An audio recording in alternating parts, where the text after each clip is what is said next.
Hello and welcome to PGurus channel. I'm your host Sri Iyer.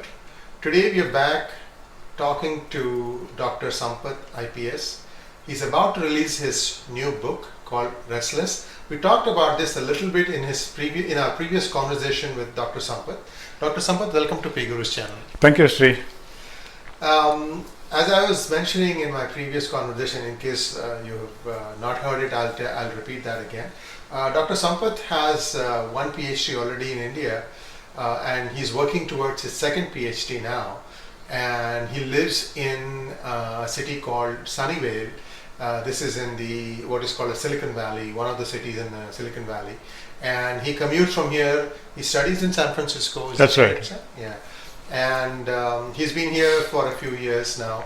Why don't we start out by, maybe you can tell our viewers, what is the PhD thesis, the topic that you are pursuing now? Yes. So it is. So after coming here, I did my MS in Creative Writing and Consciousness program, and now I am pursuing my PhD in PCC. They call it PCC, which is Philosophy, Cosmology, and Consciousness. Wow. So from a bank officer to an IPS officer to an airline security expert, which is what you were, which you got your first PhD in. Yes. Airline security and everything that goes with that, having worked in the private sector. Now you've sort of turned full circle and you've come back to academics. And while you are doing that, you decided to pen your memoirs. And is that a right way to say about your book, Restless? Yeah, sort of. You put the entire panorama in place. But I would like to add a few points so that you know what exactly is the book about. I can explain. Sure. So first of all, this book is called Restless. It is published by Rupa Publishers in India, and it's likely to be published by the end of this month. And so that is about the publishing thing. And secondly, this is tagged as a memoir, which concentrates on both failures and success, and also on human relationships, how the psychology of people and your psychology, they affect each other, the relationship, the society, and that kind of thing. So the book consists of two parts. The part one is, you may call it the memoir part, where I have captured a lot of details about my personal life and also my professional life and certain incidents. Generally people ask, if you're a police officer, please relate some interesting episodes from your life. So which I have done in the first part. And part two is again something unique, in which I have ventured into the memoirs part of my mind and consciousness. So generally it is the bodily life of you are moving around in the police uniform, your career, your personal affairs, family and things like that. But here the second part dwells more on the mind, the body, the mind and the consciousness aspects. So it has got unlimited scope in which we can dwell upon. And we can see that how my mind works, how it was trained over a period of time, and what are the things which went into my mind and into my consciousness, which are responsible for my bodily life on this earth. So it has got such a lofty aim in bringing out this book. So I have quoted a lot of authors, I have paraphrased, I have quoted from their books, and I have mentioned in the body of the book itself who is the author and what is his point of view in all these aspects. And then I have so that the idea is to bring all these new ideas which I came into contact with, to share it with people, and acknowledging the source, without doing that will be not correct. So that is what we have done in that. And various issues which are current, burning, like climate change, cybersecurity, even cosmological aspects like astrology, and all these things have been touched upon, so that the reader gets an idea of how my mind and consciousness works. So this is one thing. And then it was a kind of bridging the gap between the government and the corporate sector. Like you will either find a government point of view, or you will find a corporate or private point of view, But a person who has seen both of them, to give his point of view will be something different. So that is where I claim that I have bridged the gap between these two, and the findings that people are by and large the same. It is the setup in government and it is the setup in corporate which is the difference, which makes the difference, and it seeps in slowly so that your attitudes are molded by that kind of this one. Otherwise, I find people are the same. The same kind of emotions, negative emotions, and all sorts of things. They are all the same. So that was one kind of a bridging which I was able to do. And the next point is I would like to clarify that this book is neither right nor left nor centered. It comprises of all. If you think that if I mention in my memoirs about my identity and then I assert it or I acknowledge it, like this is my identity, and if you call that to be right, then I am right. Or if you look at my attitude towards life, traveling, working in different places, living in different societies, people, and then learning new things, new subjects, and all those things, if you want to turn them as left, then I am left. But I am centered in the sense that I am inclusive of all these aspects of life, without looking into a particular aspect. So the being in the center, I absorb everything into me, and then try to reflect it in my own life. So that if that is what you call center, then I am at the center. So the book is comprising of all these aspects. I suppose the reader could read the book and then come to a conclusion whether Dr. Sampath is left, right, or center, and maybe put a comment in if you happen to buy it from Amazon. You can put a comment also as to what you thought about it, or you can add a comment to this video, which will be airing in a few days. So I have one question, Dr. Sampath. Did you one of the first things I remember you telling in the previous episode that one of the first postings for you was to get posted in a Dacoit infested area. Correct. Right. So this is just a curiosity question. I could, you can say yes or no. So did you come across a Dacoit with a heart of gold? Well, there is hardly that kind of a situation, because this is idealistic and a literary question. Like, you find the golden heart, but on the ground, when you are chasing them and then you are capturing them and then you are concerned about prosecuting them or other means of disposing them off, in different ways. So you don't think about his heart and all that, even though, and then you are aware that the criminal, once caught, comes out with all sorts of excuses. He will almost be crying, and then he will be confessing, and then he will be saying that I have changed, and that kind of thing.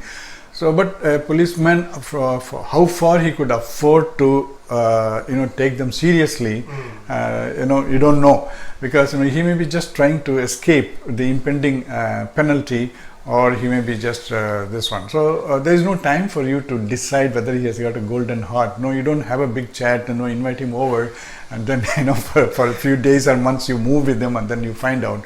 So that kind of thing is not there. I guess I was trying to bring the reality of what is shown in Bollywood movies this is not what really happens in real life. Absolutely, there is no time, and then all that you are concerned about is how are you going to build the evidence and then get him to the court and get him behind the bars. So we're talking about days when the police proceeded systematically. They built a case and they put him up in front of a judge, and there's a prosecution that says why he should be charged and so on. I mean, what I'm trying to say, I guess, is that encounters were more of an exception than a rule. And I'm not saying it is now the rule, but you get the idea. Yes, yeah, that is right. So exceptions are there, could be there, but there may be some genuine cases also. There may be innocent people. But when you are, the goal of the police is much larger, and when you are moving with the larger goal and with the national interest and the local societies, stakes in that. So in all that, these things, you just don't know time to, unless something happens, some extraordinary situation where you are able to, gauge the level of a person. And although it's very, very difficult for an innocent person to escape the claws of law. So the book is going to be available, you said sometime around the end of July?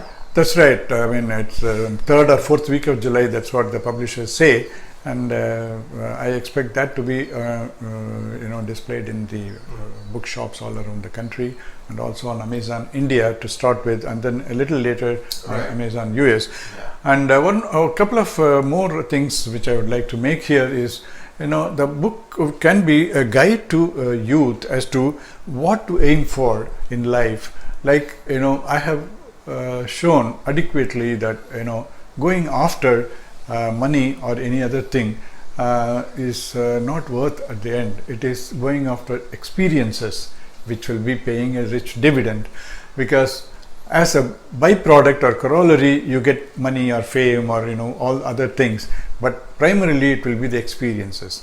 And once you realize this, then you will welcome all sorts of experiences, not only pleasant but also unpleasant, but because you can learn from them. And so ultimately you will have the balance of mind to welcome experiences irrespective of what they mean to you. So that will be one of the things. And then for youth to have what kind of goal, what kind of life goals they should have, self-realization. Is it self-realization or knowledge or understanding or working on oneself? So the ultimate question is, either you take things for granted, like they happen on their own, by God's grace, or depending upon your leanings, you will attribute it to the God or to circumstances or to luck and all that. And the other path is to do self-realization. That means you do it yourself. You take responsibility for what is happening to you, and then you probe your own self, your own habits, your own brain, your own movements and things like that. So slowly you will realize that what is happening within you is ultimately responsible for what is happening outside you. So that is self-realization type. So you can decide as to which way you want to go, whether you want to totally rely on outside circumstances or luck or whatever it is, or to go by inner work which you do on yourself, and then bring the circumstances under control, so that slowly you are able to dictate terms to the circumstances rather than the circumstances dictating terms to you. Excellent thoughts on life. I think I've been always struck by your decision to go from a cushy government job to private sector. I mean, it's sort of like being thrown in the deep end of a pool. And so I think viewers will find that transition very interesting. This is not something that people do normally. In fact, it's I would say even less than 1%. Sometimes you do end up working in the private sector after you retire from your workforce. And that is more of a liaison kind of thing, where you are trying to basically use your Rolodex, call up things. You're like a lobbyist. I mean, I don't want to say lobbyist, but someone who can refresh things, or at least guide which way you should be able to proceed, and so on and so forth. But you did this thing at the prime of your career. I agree with you, Sri. In fact, my thought process was that if I have to give my best to the private sector or corporate sector and do something, then I should have active years to my credit. So not that when the entire juice is taken out of you by the government and thrown out, and then you try to liaise with people and all that. So I decided to give a try 10 years, with 10 years to go. And so that way I retained a lot of enthusiasm to learn and then perform and then contribute, that kind of thing. So that was my thought process. And yes, I agree with you, not many people do it. In fact, my own colleagues in the Indian Police Service, some of them did not approve of my decision to go into the corporate. Oh my God, you are going into that? Oh, that doesn't have a big reputation, and these people are corrupt. And okay. So I used to ask them, in that case, even government, some people are corrupt, and you serve them. So apart from that, there are a lot of things happening. So some people never even forgave me to say that. But then I went by my own dictum that you seek experiences, and I didn't see any point in spending the entire career, say 35 to 40 years in one aspect of government or police and things like that. I wanted to see much more than that. So that was my aim, irrespective of what others thought about it. So this is a book of one of a kind of a book. So hopefully you'll lay your hands on it, and please feel free to share your thoughts. Dr. Sampath is very interactive. Whenever he writes for PGurus, if somebody makes a comment, he usually responds back with something that adds to their post. So I really like his interactiveness, and I think you're in for a very interesting read. Like Dr. Sampath says, this is really a good book for youngsters. A lot of times I see this thing, people come up to me and say, I'm thinking of doing this, what do you think about it? I mean, it's not for others to tell you what you want to do, it's for you to decide what you want to do, and books like this will help you decide. Thank you very much. Thank you.